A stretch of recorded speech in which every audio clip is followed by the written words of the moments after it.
We understand why there is some hesitation sometimes. Because when your desire is new and fresh, it calls you in a different way, doesn't it? But if you've wanted something for a while, and it seems to be slow in coming, we understand why that desire would not feel so good to you. A desire that is believed or expected feels so life-giving, while a desire that feels like it is not coming, or like it has not come, or like maybe it may never come, those desires are not as pleasant. And the trouble with that distinction is that you can't have some desires that are answerable and some that aren't. In other words, you can't say some desires are appropriate and therefore will be granted, and other desires are inappropriate and therefore will not be granted. In other words, you can't have it both ways. When you ask, it is either given or it isn't. When you ask, the answer comes forth or it doesn't. But what we want you to understand is that everything that you ask for is always answered. When you ask, it is always given, every single time, no exceptions. So, if you have desires that feel as if they are unanswered, it is not because they're not being answered. It is because there is something happening in your vibration that isn't letting them in. And that feeling of freshness or exhilaration that is present with some desires, and that feeling of discouragement or disappointment or worry or even fear that is present with other desires, those emotions that you feel are the telling distinction that you want to be focused about. In other words, every desire is answered, but if it feels fresh and exhilarating to you, you're letting it be answered sooner. If it feels like discouragement, or if it feels like fear, or if it feels like frustration even, then there is something going on in your thinking process that is hindering your reception of what you're asking for. We like to help you to feel the power that you hold in the receiving or the not receiving of your own wishes or desires. Sometimes at first, when our physical friends begin to focus upon the idea of creating their own reality, sometimes you balk at the idea, especially at first, because you're not sure that you are worthy of choosing. Sometimes you balk at the idea of being the creator of your own reality because you are not sure that you are wise enough or worthy enough. And we want, as we're moving forward here today, for you to get that one handled in your own vibration. We want you to leave this gathering no longer questioning the appropriateness of you creating your own reality. Instead, we want you to leave here knowing that not only do you create your own reality, or can you create your own reality, but no one else does. Nobody else is choosing for you. You are choosing.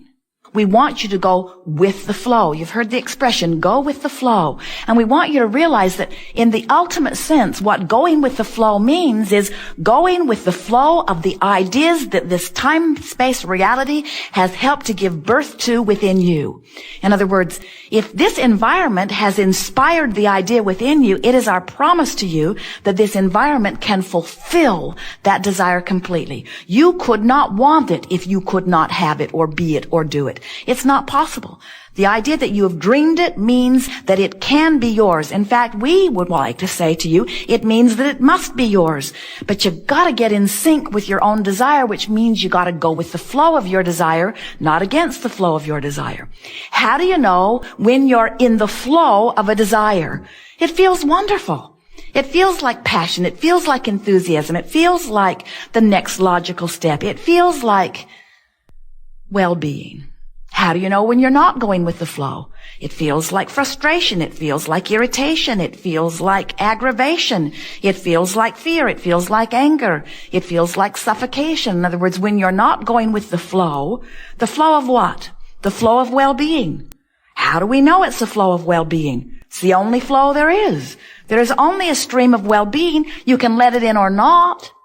If someone presses a pillow to your face and you feel deprived or suffocated from the oxygen, do you say somebody has shut the valve off for the whole world? Do you say something has happened and the air that I breathe has been siphoned from the atmosphere and now we all will be suffocated? Or do you say something is going on with me personally that is keeping me from being in the flow of oxygen? There's no source of sickness. There's no source of poverty. There's no source of bad stuff. There's no source of that sickness or stuff you do not want. But there is you, without meaning to, achieving vibrational alignment with how things are instead of with how things are desired. In other words, if you look into some poverty-ridden region or into some shadow in your body that you call illness or into your checking account that seems to be without funds, and you pronounce, this is my current view of reality, what you're actually saying is, this is, of all the myriad of opportunity to focus that is provided for me here, this is what I'm choosing to give my undivided attention to, and therefore this is what I am choosing as my vibrational basis for now. And you can tell by the way you feel whether this choice is going with the flow of well-being or whether, for now, you've got a pillow over your face. So, we want, in the hours that are before us, to help you to realize that you are the creator of your own experience, which means you are the author of your vibration, which means you can control with much less awareness than you have perhaps formerly thought what your vibrational output is on every subject, which means you can control the manifestational input on every subject. In other words, you can control who you rendezvous with in traffic, who you rendezvous with in restaurants, who you rendezvous with in telephone calls. You can control the functioning of your body, the longevity of your body, the flexibility of your body, the clarity of your body. You can control the financial influx into your experience. You can control the people who will come to assist you. In other words, you, only you, are the creator of your own reality. And so we would like to help you to acknowledge, at least as a first step here today, that you want to be the creator of your own reality. Because until you acknowledge, yes, I want to do it, then everything that we will say here today will be sort of irrelevant to you. If you don't want to be the creator of your own reality, then we can't really help you here, but we encourage you to stay anyway because you are the creator of your own reality. So whether you know it or not, whether you want it to be that way or not, that is the way that it is. And it is ever so helpful to start relaxing and trusting yourself a little more and saying things such as, well, I am the creator of my own reality, and while I'm not very good yet at being the creator of my own reality, I like the idea at least that I'm the creator of my own reality, and I'm going to start paying attention to the way I feel so that I can start being more the deliberate creator of my own reality. We would like you to begin saying, it is important to me to be aware of how I feel because the way I feel is my indicator of what I'm doing vibrationally. Do you understand that? That your vibration is indicated to you through emotion. Everything around all of us, whether you are physically focused as you are or whether you are non-physically focused as we are, and really there's very little difference between the two, you are full of those like us. In other words, you cannot separate yourself from the non-physical energy and consciousness and awareness and joyousness and intelligence and willingness and helpfulness. That is us. In other words, you can't get rid of us. You can't shake us off. You can't feel bad enough that we ever go away. You can feel bad enough that you don't acknowledge that we're there. You can feel bad enough that you don't hear what we have to say. You can feel bad enough that you don't have the benefit of our presence, but you can never shake loose of your connection to source energy. It can't be done. You are flesh, blood, and bone beings, but you are more vibration than anything else. And the vibration of your being is your point of attraction. It is the signal that is always being answered. So as you make a statement and really mean it, I'm going to do my best to feel as good as I can from where I am right now. That statement is fabulous. That statement is good enough, because what you're saying is, I'm going to reach for the best feeling thought I can find. And if you reach from depression and you find a thought of anger, have you ever done that? Have you ever been so depressed or in such despair that anger actually felt like a relief to you? It always would, because the vibrational properties of anger are much more allowing of connection than the vibrational properties of despair. You know why that is? Because all of these emotions, no matter what you call them, all the way from despair to passion or joy, they are all about your sense of freedom and well-being. In other words, up here in the joy range, you feel self-empowered. There is empowerment there. Down there in the despair range, you feel powerless. Don't you find that interesting, that your emotional guidance system is based upon who you really are? That you are these powerful, clear-minded, free beings. You are so free that you can choose bondage.